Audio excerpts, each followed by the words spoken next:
Prezadas amigas, amigos, saudações. Aqui é o Gustavo Caverzan, do Ávora de Carla, e hoje, nas trilhas com vinil, trago o disco de um grande artista capixaba que considero ser, seguramente, o maior ícone da música no Espírito Santo.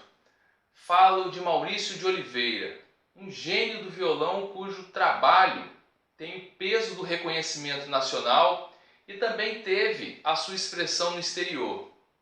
Bem, sobre este disco, destaco inicialmente que o nome que ele leva, diz respeito ao título da música mais famosa composta por Maurício de Oliveira, que é Canção da Paz.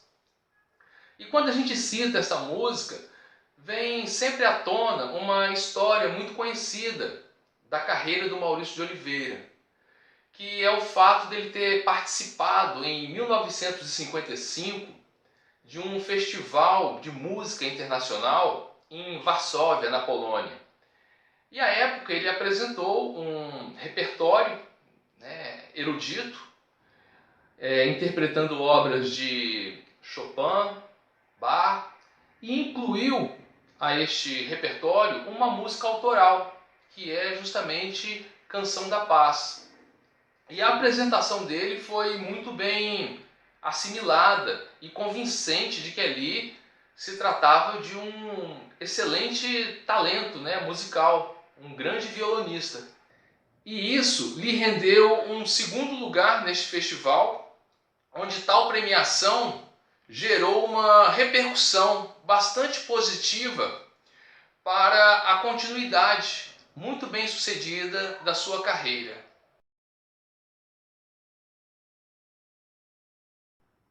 Falando um pouco acerca do conteúdo deste álbum, lançado em 1985, todas as faixas são de autoria do próprio Maurício de Oliveira, e aqui ele expressa de forma brilhante toda a sua autoridade musical, tanto no trato para com o violão popular, quanto na sua fluência dentro do universo erudito do violão clássico. E isso fica bem nítido quando a gente escuta este disco como um todo. Por exemplo, no lado A, onde ele é acompanhado pelo grupo musical que ele tinha, o regional, ele apresenta um repertório de músicas com ritmos populares, como baião, polca, samba, choro. Já o lado B deste disco, ele transita por uma outra referência estilística, que já é do âmbito do violão clássico, da música erudita. Então, o que me chama a atenção quando entro em contato com o trabalho e a obra do Maurício de Oliveira é justamente reconhecer dois grandes violonistas num único artista. Poxa, se você tem a oportunidade de escutar Maurício de Oliveira tocando choro, você vai perceber imediatamente um grande violonista conversando em alto nível uma linguagem musical inerente à grandiosidade do mundo do samba, do choro. Por outro lado, se você escuta o violão clássico tocado por Maurício de Oliveira, você também já vai perceber uma outra postura, uma outra pegada, que já remete, para outro gênero estilístico, o erudito. E ele faz tudo isso com muita grandeza. E isso é muito marcante para mim, enquanto um espectador que vive a alegria do jogo, tanto do Maurício de Oliveira, violonista popular, quanto do Maurício de Oliveira, erudito, do violão clássico.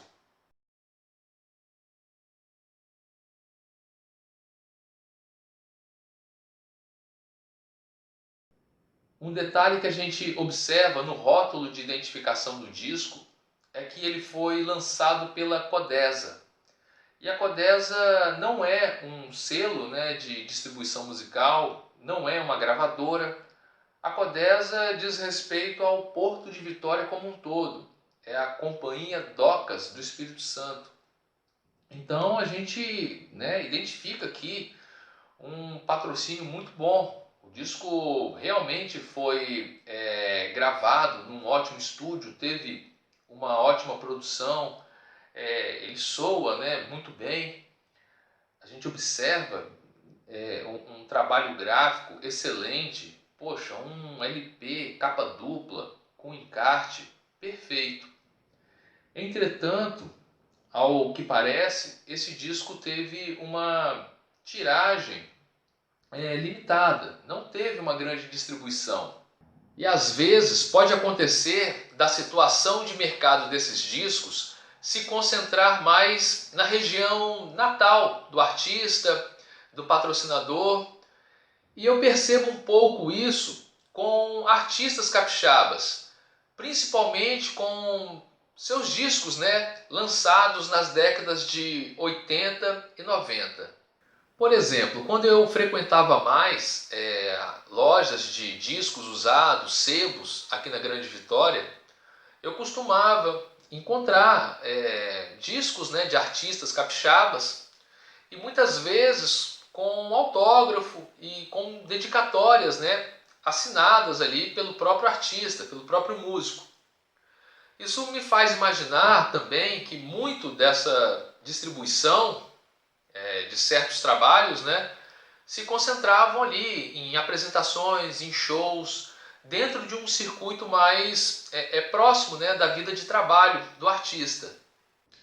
Inclusive, este disco do Maurício de Oliveira aconteceu algo muito legal, que foi o seguinte: quando eu o comprei, né, juntamente com alguns outros discos, numa loja de discos usados,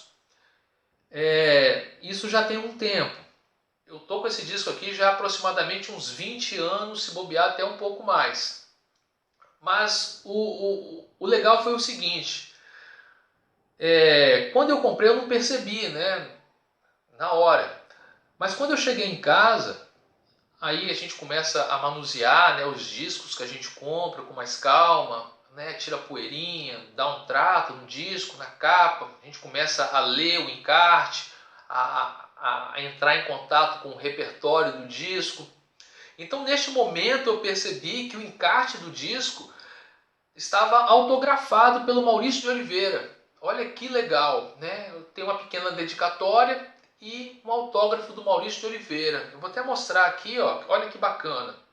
Eu coloquei um papelzinho para preservar, que tem um nome aqui na dedicatória, né? Mas pra gente o importante é isso aqui. Olha que legal. Maurício de Oliveira, Vitória, 6/2/86. Que legal.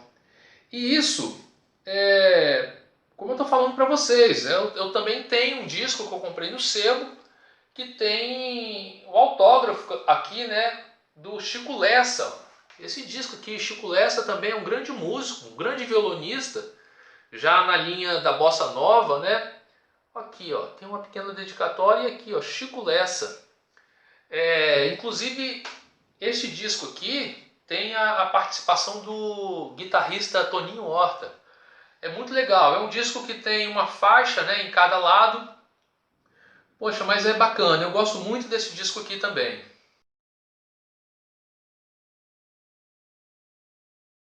Bem, pessoal, eu gostaria agora de compartilhar com vocês uma experiência que eu tive. Por volta de 1993, eu tive a oportunidade de participar de uma oficina de violão ministrada pelo Maurício de Oliveira, na antiga Escola de Música do Espírito Santo, que hoje, né, tem o nome Faculdade de Música do Espírito Santo Maurício de Oliveira.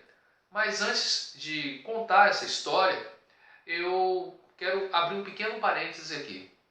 O Maurício de Oliveira faleceu no ano de 2009, aos 84 anos. E uma das homenagens que ele recebeu foi ter o seu nome vinculado à Faculdade de Música aqui do Espírito Santo.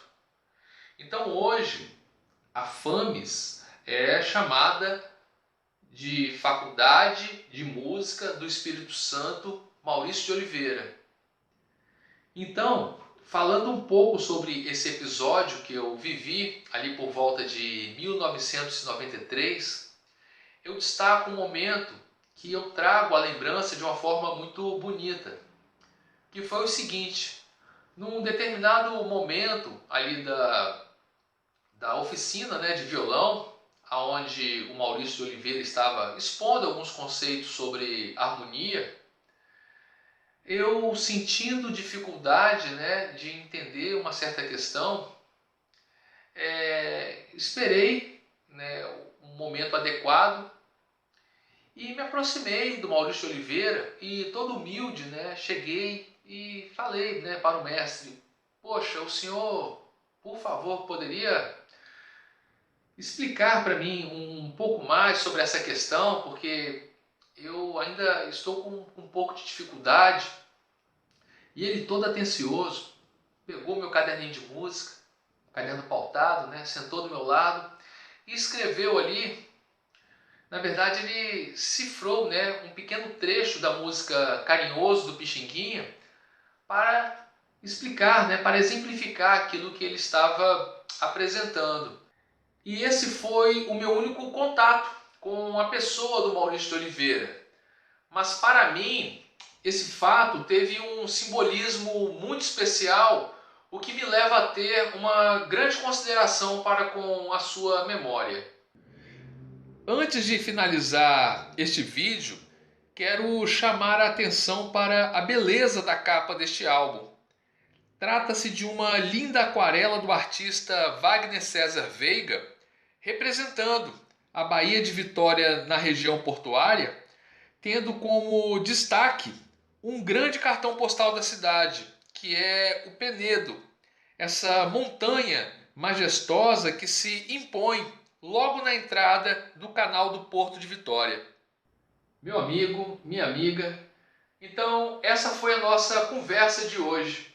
Espero que tenham gostado. Aproveito a oportunidade para também deixar aqui registrada a minha modesta homenagem à grande obra concebida por Maurício de Oliveira. Muito obrigado, forte abraço e até a próxima!